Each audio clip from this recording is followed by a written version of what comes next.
मुख्यमंत्री पुष्कर सिंह धामी ने शुक्रवार को बद्रीनाथ पहुंचकर मास्टर प्लान के तहत संचालित कार्यों का स्थलीय निरीक्षण किया। उन्होंने अधिकारियों को मास्टर प्लान के तहत संचालित कार्यों में तेजी लाने के निर्देश दिए। सीएम ने कहा कि निर्माण कार्यों को गुणवत्ता और समयबद्धता के साथ पूरा किया जाए। इस दौरान सीएम ने river front development, arrival plaza, जिलों का सौंदर्यीकरण, अस्पताल का विस्तारीकरण, लूप रोड व बीआरओ बाईपास निर्माण कार्यों का स्थलीय निरीक्षण किया और निर्माण कार्यों की प्रगति पर संतुष्टि व्यक्त की। दिल्ली कांग्रेस भवन में पुलिस की कार्रवाई के विरोध में जिला मुख्यालय पौड़ी में कांग्रेसी कार्यकर्ताओं और पदाधिकारियों के द्वारा मुख्य मार्ग में जुलूस निकालकर केंद्र सरकार के खिलाफ नारेबाजी की गई। कांग्रेस के जिला अध्यक्ष विनोद नेगी ने कहा कि केंद्र सरकार द्वेष की भावना से काम कर रही है और कांग्रेस उग्र आंदोलन के जरिए इसका विरोध करेगी। कांग्रेस पार्टी के हैं राहुल गांधी जी, उनको ईडी के सामने पेश किया गया था। इसी क्रम में ठीक है, आप लोगों ने कोई सवाल जवाब किए जाते हैं, राजनीति में होता है ये सारी चीज़ें, लेकिन इसका ये मतलब नहीं होता है कि कोई सच्चाई से कोई आवाज़ उठाए उसकी आवाज़ को दबा दिया जाए। तो यही काम केंद्र की जो कुनीतियां हैं उनके द्वारा देखा जा रहा है। केंद्र सरकार पता नहीं अपनी सत्ता के नशे में चूर होकर इस तरह के लगातार ऐसे कदम उठाए जा रही है जिनका हम पुरजोर विरोध करते हैं। और हम ही नहीं, सारे देश में सारे कांग्रेस जन इस चीज़ के खिलाफ है, क्योंकि ईडी के द्वारा पूछताछ में आपने पूछताछ की वो अच्छी बात है, लेकिन आपने जो कांग्रेस कार्यालय में घुसकर दिल्ली पुलिस ने जो अपना रवैया दिखाया, केंद्र सरकार के इशारे पे जो उन्होंने रवैया दिखाया, हमारे कांग्रेस जनों को लाठीचार्ज किया और कार्यालय में घुसकर बड़ी बर्बरता के साथ उनकी पिटाई करी, तो उसके विरोध में हम लोगों का आज ये प्रदर्शन है। और ये हमारा ही नहीं, आज सारे देश में प्रदर्शन हो रहा है। विधानसभा सत्र का तीसरा दिन काफी हंगामेदार रहा। वहीं प्राधिकरण के मुद्दे पर सरकार की तरफ से संतुष्टि भरा जवाब न मिलने पर विपक्षी विधायक वेल में उतर आए। इस दौरान हंगामे के बीच सदन स्थगित कर दिया गया। वहीं हंगामे के दौरान विपक्ष के विधायकों ने सदन में बजट की कॉपियां भी फाड़ दी। कांग्रेस विधायकों ने उनके साथ सदन के भीतर सुरक्षा कर्मियों के द्वारा जबरदस्ती किए जाने का आरोप भी लगाया। वहीं प्रेमचंद अग्रवाल ने विपक्ष पर सदन को शांतिपूर्वक न चलने देने का आरोप लगाया। और आज हमारे माननीय विधायकों द्वारा बड़ी संजीदगी के साथ, बड़ी गंभीरता के साथ अपने सवालों को सदन के माध्यम से माननीय मंत्रीगणों से, हमने माननीय संसदीय कार्य मंत्री से जानना चाहा, वो सुनने को तैयार नहीं है।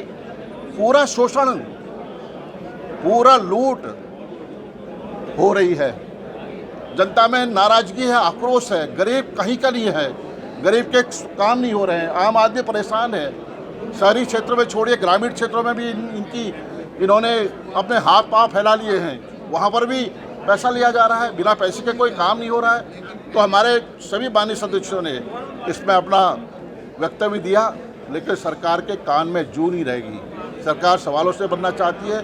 इसके मायने है कि सरकार पूरी तरह विकास प्राधिकरण के पक्ष में है। मैं अगर अपने क्षेत्र हरिद्वार ग्रामीण की बात करूं, पूरी तरीके से ग्रामीण क्षेत्र है, वहाँ पर जिस तरीके से प्राधिकरण लूट खसोट मचा रखी है, वह किसी से नहीं छुपी है। लोगों में बहुत दहशत का माहौल बना हुआ है और मुझे ये कहने में कोई गुरेज नहीं है कि जानबूझ के, क्योंकि इस बार वहाँ की देवतुल्य जनता ने कांग्रेस के पक्ष में वोट किया, तो लोगों को डराया धमकाया जा रहा है, बैक डेट पर उनको नोटिसेस भेजे जा रहे हैं और उनसे अवैध वसूली की जा रही है। और गांव का व्यक्ति जो कि कम शिक्षित है या जिसको ज्ञान नहीं है, वो कहाँ से नक्शा और ये समझे। कोई अगर विडो महिला है, कोई विधवा महिला है, अगर उसके ससुर ने कोई मकान 60-70 साल पहले बनाया, वो कहाँ से नक्शा लाएगी अगर उसका कोई देखने वाला या सुनने वाला नहीं है। तो इस तरीके का माहौल है। इसी के विरोध में आज हम सभी सदस्यों ने अपनी बात रखी और हमने सदन से कहा, सरकार से कहा कि इसको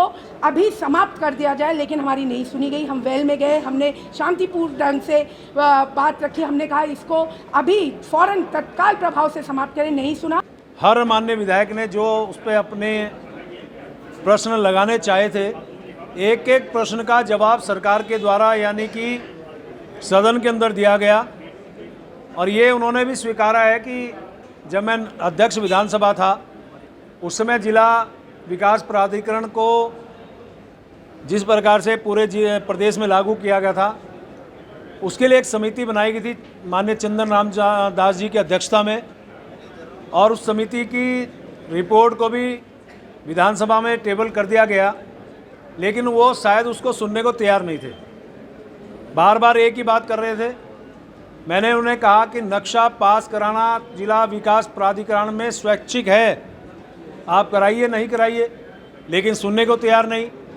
और जिस प्रकार से वैल में आके उन्होंने हंगामा किया, और मुझे तो बड़े कष्ट के साथ कहना पड़ रहा है कि शायद वो सरकार को या सदन को या प्रदेश की जनता को जो उनके बहुत ही महत्वपूर्ण इश्यूज़ हैं उसको बाहर या जनता के सामने नहीं आना देना चाहते हैं। सरकार क्या कर रही है वो बात जनता के बीच में न जाए, इस प्रकार का हंगामा करना उनका एक ध्येय बन गया है। विधानसभा अध्यक्ष रितु खंडूड़ी की अध्यक्षता में कार्य मंत्रणा की बैठक की गई, जिसमें बजट सत्र की कार्यवाही पर चर्चा की गई। बैठक में रितु खंडूड़ी ने कहा कि कार्य मंत्रणा की बैठक में निर्णय लिया गया कि आज विधायिकी कार्यों पर चर्चा की जाएगी, जो देर शाम तक चलेगी। रितु खंडूड़ी ने बताया कि चर्चा के बाद निर्णय लिया गया कि सत्र शुक्रवार तक ही चल पाएगा। की बैठक हुई है, उसमें आज तक का हमारा निर्णय हो गया था, तो कल तक ही अब सत्र रहेगा और बजट पे चर्चा जैसे आज भी जारी रहेगी। उसके बाद जो हमारे ग्रांट्स होते हैं उसकी भी आज वो भी आएगा सदन में, कट मोशन भी आएंगे। तो इस तरह से कार्य मंत्रणा में ये निर्णय हुआ कि 17 तक सत्र चलेगा। देखिए, ठीक बात है, इसमें कोई गलत बात नहीं है। हम उत्तराखंड में दोनों भाषा बोलते हैं और जानते हैं, और शायद अधिक लोग हिंदी जानते हैं, तो इसमें कोई ख़राबी नहीं है कि उत्तराखंड की कोई भी रिपोर्ट आए वो दोनों भाषाओं में हो, अंग्रेज़ी में भी हो और हिंदी में भी हो। तो इसलिए ये निर्णय मैंने पीठ से ये दिशा निर्देश दिए हैं सरकार को कि पर्टिकुलरली ह्यूमन राइट्स की बात उन्होंने की थी, जो वो किताब आई थी वो ह्यूमन राइट्स की थी, तो मैंने ये निर्देश दिए कि हिंदी में भी होना चाहिए। उत्तराखंड के पूर्व मुख्यमंत्री हरीश रावत ने श्रीनगर विधानसभा के पापा ब्लॉक के गुलदार प्रभावित भट्टी गांव और सपलोड़ी का दौरा किया। पिछले 1 महीने में इस इलाके में गुलदार ने 2 महिलाओं को मार डाला है। हरीश रावत ने यहां पहुंचकर मृतक महिलाओं के परिजनों को सांत्वना दी और अपने स्तर से परिवारों को आर्थिक मदद भी भेंट की। इस समय भट्टी गांव में हूँ। पहले जो है सपलोड़ी में था। अब यहाँ हमारी सुमित्रा देवी जी, हमारी बड़ी बहन जो है, उनको बाद में घर से घसीट करके मार डाला। 7 बजे के करीब अपने मंदिर में दिया जलाने जा रही थी और उनके जीवन का दिया जो है आदमखोर बाघ ने बुझा दिया।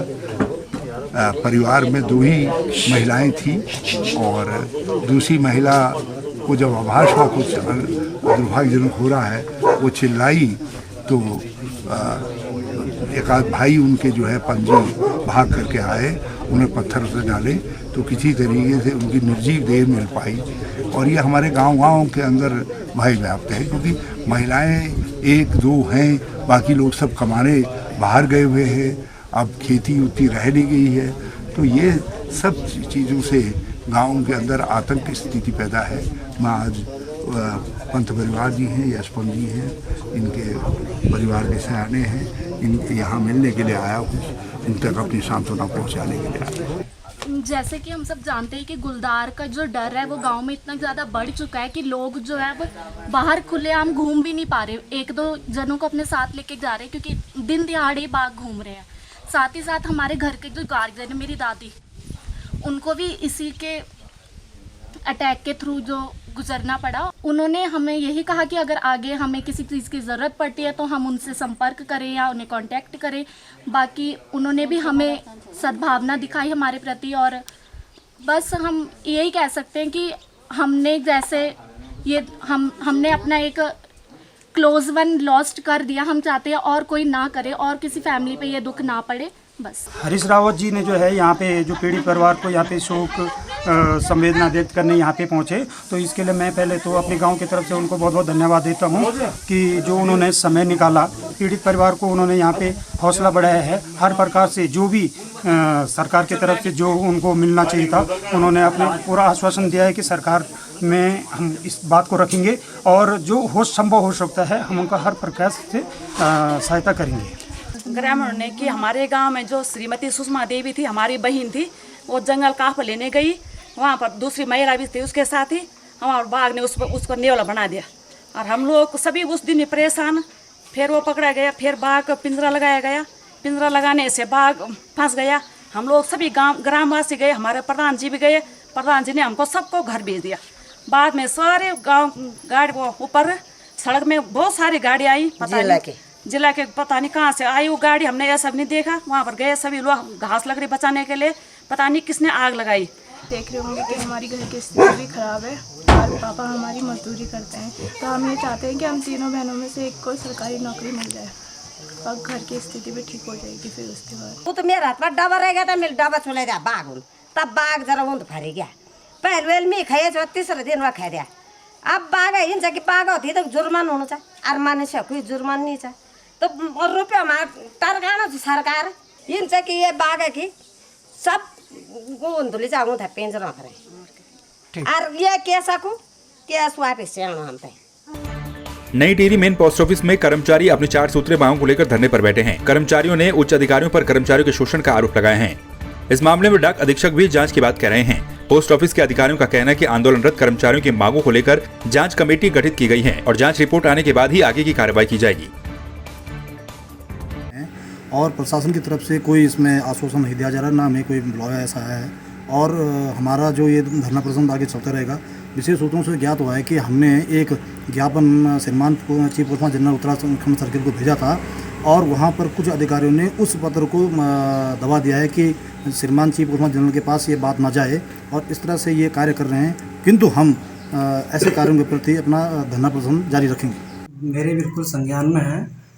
इन्होंने कुछ 3 यूनियन यहाँ पर हैं अलग अलग, तो इन्होंने कंबाइंड जो है रूप में एक लिखित में दिया था, जो कि हमारा जो पोस्टल डिवीज़न है टिहरी डिवीज़न, तो उसमें कई चीज़ें इन्होंने लिखी हैं, तो पूरे डिवीज़न से रिलेटेड मामला है।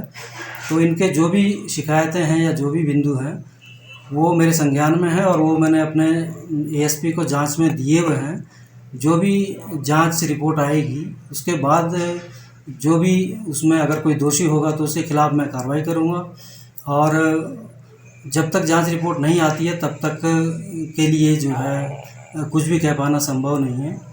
और जो भी इससे संबंधित था कि जो नियम है, नियमानुसार जो धरना प्रदर्शन है उसको मैं इनको रिटर्न में भी दे चुका हूँ कि आपके द्वारा जो धरना प्रदर्शन के लिए दिया गया है गैर कानूनी है, असंवैधानिक है। क्योंकि जो है जब लिखित में दे रहे हैं तो उसका इंतज़ार तो करिए कि मैं किसी चीज़ की इंक्वायरी करवा रहा हूँ, तो उसके बाद अगर एक्शन नहीं होता है तो प्रॉपर वे में फिर मेरे जो उच्च अधिकारी हैं उनसे आप शिकायत कीजिए या उनके पास आप जाइए, तो वो जो है मेरे विरुद्ध भी जो है जांच करने के लिए सक्षम है, तो वो कार्रवाई कर सकते हैं। टिहरी जिले के चंबा ब्लॉक के गुरडी गांव में घंटाकर्ण देवता के भक्तों के द्वारा भव्य मंदिर का निर्माण किया जा रहा है। आपको बता दें कई वर्षों से मंदिर का निर्माण कार्य समिति के द्वारा करवाया जा रहा है, जिसमें सभी भक्त अपना सहयोग दे रहे हैं। मंदिर गुरडी कोट, डाडासली और गाजना गांव की सीमा पर बन रहा है। मैं उत्पत्ति के बारे में मुझे भी कुछ पता नहीं है, भगवान घंटाकर्ण की उत्पत्ति कैसी हुई, लेकिन ग्रंथों और जो पुराणों में लिखा हुआ है और जो केदार खंड में लिखा हुआ है, मैंने भी थोड़ा उसका अध्ययन किया जब भगवान घंटाकर्ण उत्पन्न हुए। उसमें ये लिखा है कि भगवान घंटाकर्ण ने अति तपस्या और एक ये राक्षस गण में थे, इन्होंने 10,000 साल तक भगवान शिव की अधिक सेवा करी और बहुत ज़्यादा इन्होंने यज्ञ किया, पूजन किया और 10,000 साल तक भगवान शिव की आराधना पूजा करने के बाद जब भगवान शिव प्रकट हुए तो उन्होंने भगवान घंटाकर्ण को पूछा कि भाई तुम्हें क्या चाहिए। उसने कहा मुझे शौर्य, चक्रवर्ती समाज, यश, वैभव, धन, दौलत चाहिए, क्योंकि बहुत चक्रवर्ती समाज राजा बनना चाहता था। जैसा आज भी तुम देखते होंगे कि जब भी भगवान घंटाकर्ण किसी भी पद पर उत्पन्न होते हैं तो उनका व्यवहार किस तरह से होता है, तभी दयालु हो जाते हैं और तभी बहुत भाव विभोर हो जाते हैं। इसलिए उनका स्वभाव देखते हुए, भगवान घंटाकर्ण का स्वभाव देखते हुए वो बहुत चक्रवर्ती साम्राज्य बनना चाहता था। जो भगवान शिव ने कहा कि भाई तुमने गलत जगह पे पूजा अर्चना कर दी, मैं तुम्हें सिर्फ मुक्ति दे सकता हूँ, वैभव मैं नहीं दे सकता हूँ। और उन्होंने तुरंत भगवान घंटाकर्ण को 2 रूप दिखाए, शिव का रूप और विष्णु का रूप। तो उन्होंने कहा कि मैं किसी विष्णु और किसी भगवान को नहीं जानता हूँ। तो उन्होंने उसको बोला कि भाई कि तुम्हें 10,000 साल फिर भगवान विष्णु की आराधना करने पड़े। उन्होंने कहा प्रभु ये कहाँ होते हैं? तो उन्होंने कहा वो द्वारिका में इसमें विश्राम कर रहे हैं। जो हमारी लगभग जो हमारी सुजान बंधु है, जो अन्य कास्ट के लोग जो हैं, सभी लोग सहयोग कर रहे हैं अपने अपनी तरफ से, क्योंकि यहाँ पे एक दिन घंटाकर्ण महादेव प्रकट हुए और उन्होंने कहा था कि सभी का अंश इसमें आना चाहिए, चाहे वो कोई 1 रुपये दे, चाहे 2 रुपये दे। और हमारे जो जितने भी क्षेत्र के लोग हैं, चंबा क्षेत्र के लोगों ने या कोई बाहर जिन्होंने सुना है, तो सबने सबकी सहमति से और सबके धन से ये मंदिर का निर्माण किया जा रहा है। रामनगर शहर और ग्रामीण क्षेत्रों में लंबे समय से हो रही बिजली की अघोषित कटौती के खिलाफ शुक्रवार को पंचायत प्रतिनिधियों और ग्रामीणों ने विद्युत कार्यालय पहुंचकर पूर्व ब्लॉक प्रमुख संजय नेगी के नेतृत्व में विद्युत कार्यालय में तालाबंदी करते हुए नारेबाजी की और प्रदर्शन किया। संजय नेगी ने कहा कि लगातार हो रही घंटों तक की विद्युत कटौती से जनता का जीना मुश्किल हो गया है। उन्होंने कहा कि कई बार के अनुरोध करने के बावजूद भी समस्या से निजात नहीं मिल पाई। देखिए, लगभग 1.5-2 माह से रामनगर में लगातार विद्युत कटौती की जा रही है और विद्युत कटौती के नाम पर लगभग 7 से 8 घंटे तक विद्युत कटौती की जा रही है ग्रामीण क्षेत्रों और शहरी क्षेत्र में। और यहाँ का आमजन बहुत ज़्यादा त्रस्त हो चुका है। बार बार आग्रह करने के बाद भी विद्युत कटौती इस रामनगर में बंद नहीं हो रही है, जबकि ये रामनगर पर्यटन नगरी है और पर्यटन नगरी को हमेशा से विद्युत कटौती से मुक्त रखा जाता है। लेकिन रामनगर विश्वविख्यात यहाँ जिम कॉर्बेट पार्क है और देश विदेश के पर्यटक यहाँ पे ठहरते हैं, घूमने के लिए आते हैं और यहाँ पर विद्युत कटौती होने से इस रामनगर की आलोचना देश विदेशों तक जा रही है कि रामनगर में बहुत ज़्यादा विद्युत कटौती हो रही है। और आज हमने विद्युत विभाग में तालेबंदी कर पंखे हाथ में लेकर, हाथ के पंखे हाथ में लेकर और मोमबत्ती जलाकर यहाँ पर तालाबंदी की है और एक विरोध दर्ज हमने करवाया है